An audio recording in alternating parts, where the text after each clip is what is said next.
Welcome to Chronochord Pro Wrestling and Part 1 of the history of the WWE Championship. I am C-Dub, here to take you through the pages of WWE history books for a look at those who reached the upper echelon of pro wrestling greatness, the WWE Championship. April 25th, 1963. Nature Boy Buddy Rogers is awarded the Worldwide Wrestling Federation Championship by first WWF President Willie Gilzenberg after winning a tournament that never ever happened, reported to have occurred in Rio de Janeiro. In reality, the WWF withdrew from the governing body of professional wrestling promotions, the National Wrestling Alliance. Rogers had defeated NWA champion Pat O'Connor in June of 1961 at Comiskey Park in Chicago, in front of nearly 40,000 fans. After injuries kept Rogers sidelined for a majority of his reign, and Buddy's favoritism toward Northeast-based promoter Vince McMahon Sr. came to a breaking point with the NWA, the Alliance Board of Directors voted to have Rogers drop the title to Lou Thesz in Toronto on January 24, 1963. Thesz was not as popular as Rogers in the Northeast, home to McMahon's territory, and the conflict led to the genesis of the Worldwide Wrestling Federation.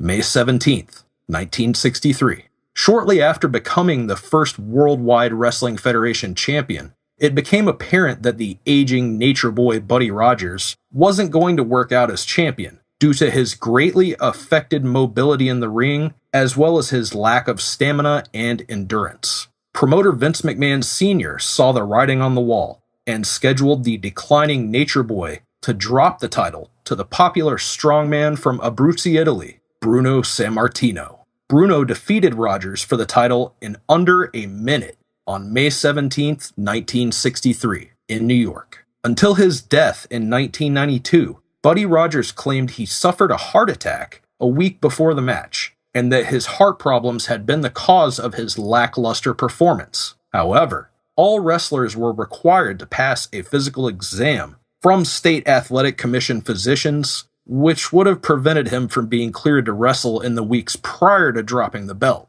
Rogers was scheduled for an October 1963 title rematch against Sammartino in New Jersey's Roosevelt Stadium, but he retired, being replaced by Gorilla Monsoon. Bruno Sammartino would go on to hold the WWF Championship for 7 years, 8 months, and 1 day, becoming a household name in the Northeast and the premier fan favorite in the Federation. Facing the top villains of the era like Killer Kowalski, Fred Blassie, Johnny Valentine, and Big Cat Ernie Ladd, Bruno Sammartino sold out Madison Square Garden 187 times in his career. January 18th, 1971.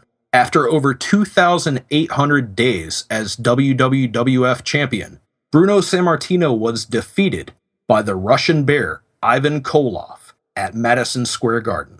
Bruno was so beloved by the New York crowds that the announcer did not present the title to Koloff after the pin, fearful of a riot. Koloff's reign with the title was short, featuring defenses against Gorilla Monsoon in Philadelphia and Chief Jay Strongbow in Allentown.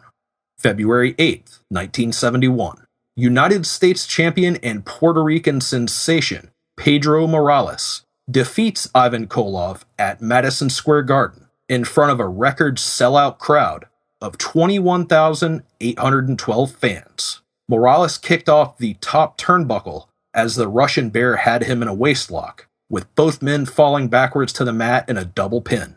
Morales lifted his shoulder at the count of 2, and a new Worldwide Wrestling Federation champion was crowned.